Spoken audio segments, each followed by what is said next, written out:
جبکہ دنیا میں محنت مشقت اور بھوکا پیاسا رہ کر گیا ہوگا، مسکینی کے ساتھ گزار کر گیا ہوگا، لیکن وہاں کی نعمتوں کو دیکھ کے وہ اپنی اس تکلیف کو بھول جائے گا کہ دنیا میں نے کوئی تکلیف بھی اٹھائی تھی، یا میں کبھی بھوکا پیاسا بھی تھا، یا میں ایک ایک روٹی کے لیے ترستا تھا۔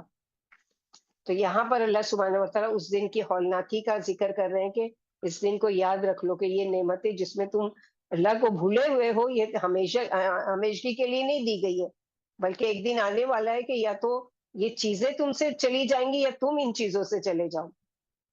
فَإِذَا جَاءَتِ الصَّاخَّةُ، پھر جب آ جائے گی کان پھاڑنے والی، سخت سے قیامت کا ذکر کر، جس کی آواز اتنی تیز ہوگی کہ سوئی کی طرح کانوں میں چبھے گی، اندر جا کر کان کا پردہ پاڑ دے گی، اور اتنی سخت چیخ کے لوگ بھاگنا شروع کر دیں گے۔ یعنی پہلی ہی اس میں پہلے تو گھبراہٹ کے مارے بے ہوش ہو جائیں گے، اور پھر اس کے بعد ان کا حال کیا ہوگا کہ پھر وہ ہو جائیں گے صاخہ، قیامت کا نام ہے کیونکہ سور کی کری اور انتہائی بلند آواز کان کے پردے پھاڑ کر رکھ دے گی۔ اور بدحواسی کا علم یہ ہوگا کہ جب یہ سور پھونکا جائے گا تو ایک انسان کا حال کیا ہوگا، یوم یفر المرء من اخیہ، کہ انسان کیا کرے گا، اس روز انسان اپنے ہی بھائی سے بھاگے گا، اپنے قریب ترین رشتوں سے بھاگیں گے۔ آج ہم ان کی طرف بھاگتے ہیں، کل ان سے ہی بھاگیں گے۔ آج چھوٹی سی تکلیف، چھوٹی سی پریشانی ہوتی ہے تو اللہ کو بھول کر فوراً ان کا خیال آتا ہے، کل اتنی بڑی تکلیف میں وہ ہی یاد نہیں رہیں گے، وہ ہم کو بھول جائیں گے، ہم ان کو بھول جائیں گے۔ دنیا میں ہوتا ہے نا، اگر کوئی بھائی ہے تکلیف میں ہے، یا رشتوں کی جو ترتیب بتائی جا رہی ہے وہ بہت حیران کن ہے کہ سب سے پہلے بھائی، کہ انسان سب سے پہلے اپنے بھائی بہنوں سے جدا ہوتا ہے، چاہے وہ پڑھنے کے لیے چلا جائے یا جاب کے لیے چلا جائے یا شادی ہو جائے، تو سب سے پہلے جو جدا ہوتے ہیں تو وہ کیا ہوتے ہیں، خود کے بہن اور بھائی۔ تو یہاں پر اسی اسٹیپ بائی اسٹیپ بتایا گیا کہ کس طرح سے یہ لوگوں سے بھاگے گا اور کس طرح سے وہ کرے گا، کہ بدحواسی کا یہ عالم ہوگا کہ اس دن عزیز عزیز سے بھاگے گا، کوئی کسی کے کام نہیں آئے گا۔ اور اسی طرح اپنے ماں باپ سے بھی، وَأُمِّهِ وَأَبِيهِ، کہ اپنے ماں اور اپنے باپ سے، حالانکہ یہ پہلا رشتہ ہے کہ اللہ سبحانہ و تعالیٰ کے ہاں، کہ اللہ سبحانہ و تعالیٰ اس کے لیے بتا رہے ہیں کہ ماں باپ سے پھر جدا ہو جاتے ہیں۔ اور دوسرا معنی کیا ہے، ماں کا رتبہ بڑا ہونے کی وجہ سے پہلے ماں کا ذکر پھر باپ کا ذکر کیا گیا، کہ ماں اور باپ، یا تو دنیا میں ہی آج یہ ساری چیزیں خود دیکھی ہو رہی ہے نا، کہ کیا ہو رہا ہے کہ آج ذرا شادی ہو جاتی ہے بچوں کی، یا وہ ہوتا ہے، یا تو مجبوراً وہ چلے جاتے ہیں دور، اور یا پھر یہ ہوتا ہے کہ اپنے بیوی اور بچوں کی محبت میں اپنے ماں باپ کے نافرمان ہو جاتے ہیں، اور وہ پیدا کرنے والی ماں کو بھی بھول جاتے ہیں کہ کس طرح اس نے پیدا کیا مشقت سے، اور کس طرح سے ان کی پرورش کی۔ لیکن جس کے لیے وہ ماں باپ کو بھی چھوڑتا ہے، وہ بھی رشتے ان سے وہ ٹوٹ جائیں گے، وَصَاحِبَتِهِ وَبَنِيهِ۔ اور اپنی ماں سے، آج بچے کو کچھ بھی ہو ماں کی طرف بھاگ کر آتا ہے، وہ دن اتنا خود غرض ہوگا کہ اس پیار کرنے والی ماں سے ہی بھاگے گا، اور اپنے باپ سے، وصاحبتی، اور اپنی بیوی کی طرف۔ جیسے نبی صلی اللہ علیہ وسلم پر جب وحی نازل ہوتی، فرشتے کو دیکھا تو گھبرا کر اپنی بیوی خدیجہ رضی اللہ عنہ کے پاس دوڑتے ہوئے آئے، انہوں نے تسلی دی آپ کو، مگر قیامت کے دن وہ اتنا قریبی رشتہ وہ بھی بھول جائیں گے۔ وبنی، اور بیٹے سے، بچپن میں ماں باپ، شادی ہوئی تو بیوی، بوڑھا ہوا تو بچے، سارے قریبی محبت کے رشتے، لیکن اس دن کی ہولناکی سب کو بھلا دے گی۔ اس دن کی ہولناکی کیسی ہوگی کہ جس کا حدیث میں ذکر کیا گیا ہے کہ شوہر بیوی سے کہے گا قیامت کے دن، میں نے تمہیں دنیا میں پھول بنا کر رکھا تھا، یاد ہے نا تم کو؟ بیوی بولے گی کہ مجھے سب کچھ یاد ہے۔ شوہر کہے گا کہ آج میں صرف ایک نیکی کا محتاج ہوں، اگر آج میرے ساتھ یہ سلوک کر دو گی تو مجھے نجات میں، یعنی مجھے ایک نیکی دے دو۔ بیوی بولے گی افسوس، نیکی کی تو مجھے بھی ضرورت ہے۔ بیٹا باپ سے اور باپ بیٹے سے سوال کر کے یہی کوڑا جواب پائے گا۔ اور سفارش والی حدیث میں کہ لوگ اولو العزم نبیوں سے سفارش کرانا چاہیں گے، مگر ہر ایک کو اپنی اپنی جانی، یعنی انبیاؤں کے پاس بھی جائیں گے، لیکن وہ بھی یہی کہہ رہے ہوں گے کہ ربی سلیم ربی سلیم، آج اپنی جان کی پڑی ہے۔ یہاں تک کہ حضرت عیسیٰ علیہ السلام بھی یہی فرمائیں گے کہ آج میں بجز اپنی جان کے کسی کے لیے کچھ نہیں کر سکتا. آج میں اپنی والدہ کی طرف سے بھی نہیں کھڑا ہو سکتا. غرض یہ کہ ایسا نفسا نفسی کا عالم ہوگا کہ دوست دوست سے اور عزیز عزیز سے منہ چھپاتا پھرے گا. کچھ ایسی خود فراموشی چھا جائے گی کہ کسی کو کسی کا ہوش نہیں رہے گا. نبی صلی اللہ علیہ وسلم نے فرمایا کہ جیسے کسی یہ پوچھتی ہے عائشہ صدیقہ یا سودا رضی اللہ تعالیٰ عنہ پوچھتی ہے اے اللہ کے رسول صلی اللہ علیہ وسلم کہ قیامت کے دن کا کیا حال ہوگا؟ تو آپ صلی اللہ علیہ وسلم نے فرمایا کہ تم ننگے پاؤں ننگے بدن اور غیر مختون یعنی بغیر ختنہ کے اللہ کے ہاں جمع کیے ہوں گے. تو یہ دونوں بیوی میں سے ایک پوچھتی ہے اے اللہ کے رسول صلی اللہ علیہ وسلم کیا پردے والے مقامات پر بھی نظر پڑے گی؟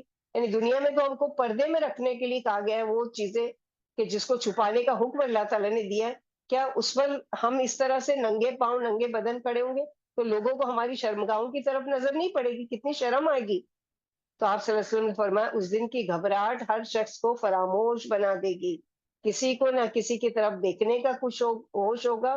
اور پھر یہ آیت پڑھی گئی یعنی جیسے دنیا میں ہی تھوڑا سا دیکھو تھوڑا سا زلزلہ آ جائے کہیں آگ لگ جائے کہیں کچھ ہو جائے تو کیسے لوگ کیا یہ دیکھتے کہ اچھا وہ لڑکی کتنی خوبصورت ہے اور اس نے کتنا اچھا ڈریس پہنا ہوا ہے اور کتنی اچھی لگ رہی. کسی کو ہوش ہوتا ہے چاہے کہ وہ پوری بن سنور کر کھڑی ہو یا کوئی مال ہو یا وہ ہو. ابھی ریسنٹلی جو ایئر کریش کا ہم لوگوں نے اپنی آنکھوں سے دیکھا نا کہ کیسی افراتفری کہ اپنے آپ کو بھی نہیں بچا پائے اپنے چھوٹے چھوٹے بچوں کو بھی نہیں بچا پائے اور کسی کو بھی. تو یہ تو دنیا میں معاملہ ہے کہ بے بس انسان مجبور. تو سوچ لو کہ قیامت کے دن تو اس لیے مجبوری خود غرضی میں بدل جائے گی.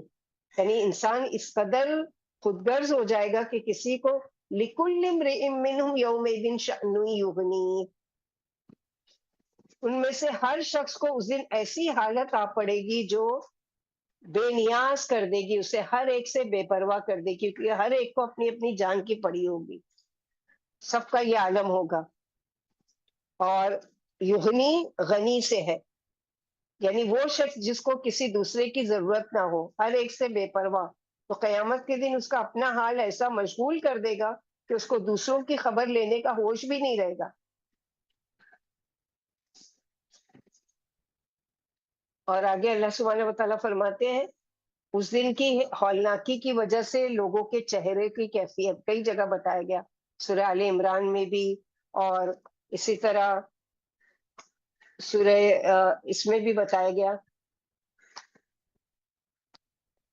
سورہ آل عمران میں سورہ قیامہ میں اور سورہ حقہ میں اسی طرح کہ وجوہ یومئذ مسفرہ کچھ چہرے اس دن کیا ہوں گے روشن ہوں گے چمک رہے ہوں گے خوش ہوں گے ضاحکۃ مستبشرہ ہنس رہے ہوں گے حشاش بشاش ہوں گے انتہائی خوشی کی حالت میں.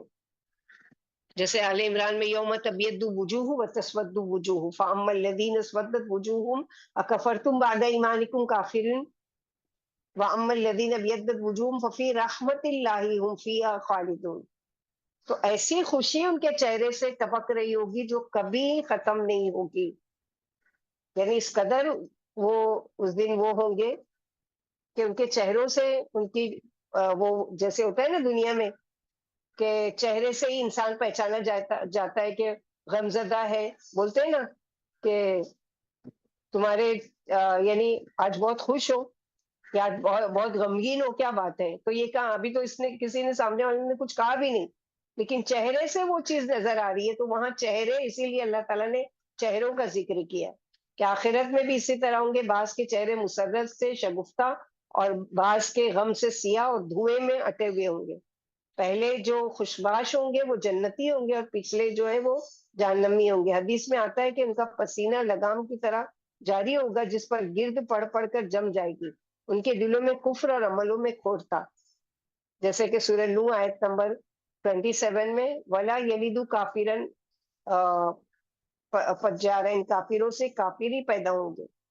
یعنی لا تذر علی الارض من الکافرین دیارا انک ان تذرهم یضلوا عبادک ولا یلدوا الا فاجرا کفارا. تو وہاں پر فاجر اور کفار آیا اور یہاں پر کیا ہے کہ ترحقها قطرا یعنی جہنمیوں کا وجوہ یومئذ علیہا غبرہ کہ غم کی وجہ سے ان کے چہروں پر کیا ہوگا، کچھ چہرے اس دن ایسے ہوں گے جن پر غبار چھایا ہوگا، خاک اڑ رہی ہوگی، گرد آلود ہوں گے، غمزدہ ہوں گے، ترحق ہوا قطرہ سیاہی ان کو ڈھانپ رہی ہوگی، یعنی ان کے چہروں پر کوئی رونق نہیں ہوگی، بے رونق چہرے ہوں گے، یا آگ کے میں جانے کا جو پرمانہ مل چکا ہے ہاتھ میں، اس کی وجہ سے ان کے چہروں پر ہوائیاں اڑ رہی ہوگی، اور ایسا چہرہ جیسے سیاہ ہو جائے گا، اور سیاہ دھواں جب پھیل کر جو چہرے پر بالکل وہ ہو جاتا ہے، اس کے لیے بھی یہ لفظ آتا ہے کہ قطرہ، یعنی ترحقوا قطع اولئک هم الکفرۃ الفجرہ، یہ وہ لوگ ہیں جو کافر ہوں گے، جو سرے سے اللہ اور اس کے رسول کو نہیں مانتے تھے، ان میں نافرمان بھی ہوں گے، اور کافر عقیدے میں کافر یعنی بالکل عقیدے سے انکار کرنے والا، سرے سے ہی اللہ کو نہ ماننے والا، اللہ کے رسول کو نہ ماننے والا، اللہ کی کتابوں کو نہ ماننے والا، اور فاجر عمل میں اللہ کا نافرمان، کیونکہ سب دنیا میں بھی دنیا میں چونکہ یہ دونوں ذلت والے کام کرتے تھے، اس لیے آخرت میں ان کو ذلت والا عذاب اللہ کی طرف سے مل گا۔ اللہم لا تجعلنا منہم اللہم حفظنا منہم۔ تو یہ تھی ترتیب ان لوگوں کی۔ اللہ سبحانہ وتعالی ہم لوگوں کو بھی قیامت کے دن ہمارے چہروں کو ان لوگوں میں سے بنائے جن کے لیے خوشخبری یہاں دی گئی ہے کہ وجوہ یومئذ مسفرہ، روشن چہرے والے، ضاحکۃ مستبشرہ۔ ضحیکہ کہتے ہیں کیا ہے؟ ہنسنے کے لیے، مسکرانے کے لیے، چہرے پر خوشباش، جیسے اللہ کے نبی صلی اللہ علیہ وسلم کا چہرہ ہمیشہ جب بھی دیکھتے تھے اس طرح روشن اور خوشی سے چمکتا ہوا ہوتا تھا، اور آپ صلی اللہ علیہ وسلم ہمیشہ مسکرا کر لوگوں سے ملتے تھے، تو اسی لیے آپ صلی اللہ علیہ وسلم نے کیا فرمایا کہ لوگوں کی طرف مسکرا کر دیکھنا بھی تمہارے لیے صدقہ ہے، یعنی سامنے والا کتنا بھی خراب میں موڈ میں ہو، اگر کوئی سامنے سے مسکراتا کوئی چہرہ اگر نظر آ جائے تو اس سے کیا ہوتا ہے، اس کو تھوڑا سا اپنا غم ہلکا نظر آتا ہے، یا پھر وہ تھوڑی سی ہمت اندر پیدا کر لیتا ہے کہ ہاں اس سے کچھ اپنے غم کی بات کی جا سکتی ہے، یہ مسکرا کر دیکھا، مثلا یہ کہ مجھ سے یہ تھوڑا میرا خیر خواہ ہے، اور پھر میں اس سے کچھ شیئر کروں اور کچھ اس سے رائے لوں یا کوئی بات پوچھوں تو یہ مجھے صحیح مشورہ دے گا، یہ صحیح رائے دے گا۔